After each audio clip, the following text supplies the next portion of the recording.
This is Eileen Fee of Transform Your Body Fitness. I'm a physical therapist and a fitness coach. So what do I have for you? Actually, I have a whole series that we're going to be doing called Treat Your Body as a Temple. And the first part of the series we're going to do is self-talk. Let me ask you, so what are you saying to yourself? Have you ever listened, actually, to what you're saying?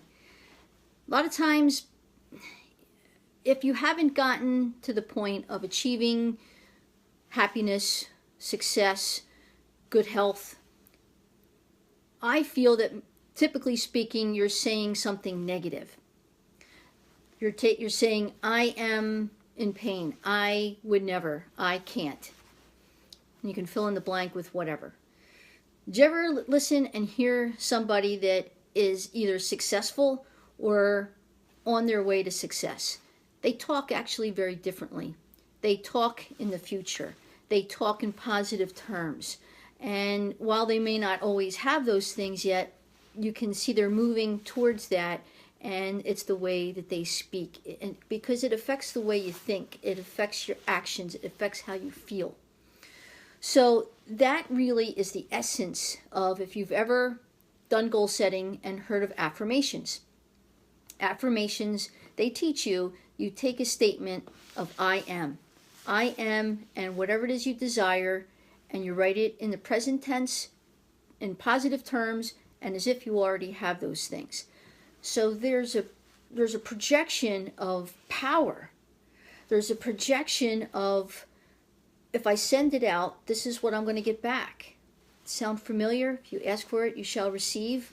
All right, see where I'm going with this? So affirmations work. But you have to believe it, and you have to connect the mind, the body, and the spirit. Your mind, body, and spirit is a temple. And either it's going to bring you towards health and happiness and success, or it's going to bring you away from it. What I'm trying to actually get you to understand is where the I am statements came from. You might be able to do the affirmations better and move towards the union of mind, body, and spirit. So what I'm going to bring you towards is the fact that the name I am, the word I am is actually a name. I'm going to bring you back to the Bible. And I'm going to, the book of Exodus, when Moses and God are talking. And in fact, Moses is working in the field, and what happens is that the burning bush starts. And Moses gets totally freaked. And the Lord knows this, and he says, Moses, Moses, here I am. That's the first time we hear I am. Okay, you get where I'm going?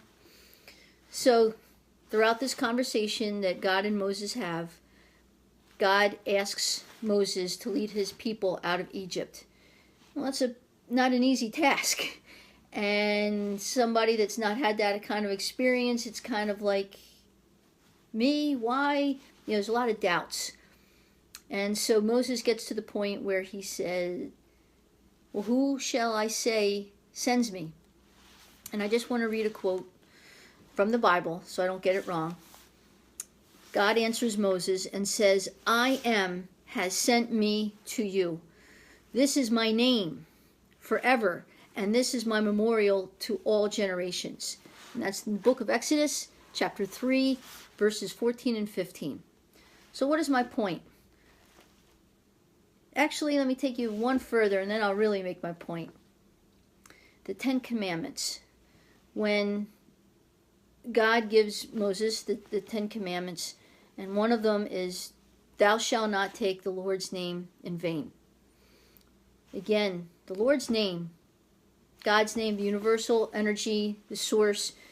I don't want to get into what we're calling it, but the higher being, our creator. His name is I am. And with that, a lot of people, what they get wrong, they think cursing, while it's not nice, it's not right, is not actually using the Lord's name in vain. I'm just going to say it, like, God damn it, and Jesus Christ. We think, oh, that person just used the Lord's name in vain. They are titles or references to God. God's name, and God, because God told us, God's name is I am. So that's the reason why affirmations are so incredibly powerful.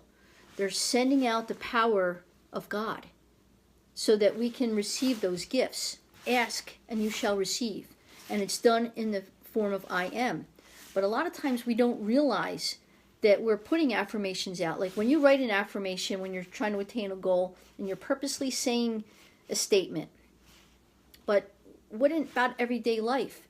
Everyday life, you're kind of saying, I hate this, I won't do that, I don't believe that, I can't do that, I won't do that, I'm in pain, I hurt, that's impossible, and whatever comes after that. All negative, negative, negative, negative statements. That is using the Lord's name in vain. You know why? Because God is all powerful. And the reason why affirmations are so great is that they're putting something positive with God's name. It's honoring God's power. It's honoring what God gave us as the mind, body, spirit, as our temple. When you say, I am in pain, I can never do that. I won't do that. I hate this. You're disempowering God. That is what is the sin. That because you're not recognizing that God made us in our own image. God gave us the same ability to create as He created us. But we have to be careful and guard that gift with what we say, because what we put out is what we get back. Did you ever notice when you point your finger out? When you point your finger out, how many fingers are actually coming back? That's the power of what you send out and the power of what the universe and God gives us back. You have to be very careful with what you say because you just might get it. What's my point? You want to impact your health. You want good health. You want your life to feel good. You want to get out there and be successful and do things. What's stopping you? Listen to how you're talking. That's what's stopping you. You can accomplish anything. God gave us that ability. He made us in His own image. If you say you can, it's impossible. What you're saying is you doubt what God created. You doubt the powers that God gave us. He gave us the ability to create. That's the powers. And we need to honor that with our self-talk. So first of all, I want you to check out your self-talk. Listen to what you're saying. Does it need to be changed? If you need to, use affirmations. But first you need to become aware so that you can make some changes. It is certainly, this series is about impacting your health. And I'm trying to give you some different ways. It's not just about, doing the same old exercise or, drinking a lot of water. These are all good things and you need to do. But everybody has heard about these things. I'm trying to give you some things that will really impact your life, your health, your mind, your body, and your spirit. Because if you only pay attention to one and other things are not being cared for, everything falls apart. Everything needs to be tended to. Everything needs care. Mind, body, and spirit work together. By working with your self-talk, that's the part that connects the spirit. That connects the mind and the body. Work with it, not against it. The things that I said never to because I thought that I couldn't do, once I began to learn this, I began to say, why not? It begins to open things up. And you begin to create affirmation statements. You begin to change your self-talk. Even your daily kidding around, conversation kind of talk. That's what I'm talking about. Hope this helps. I hope you begin to take a look at this because it's about staying as healthy as you can for as long as you can. More to come in the series of treating your body as a temple. Have a great day, everybody.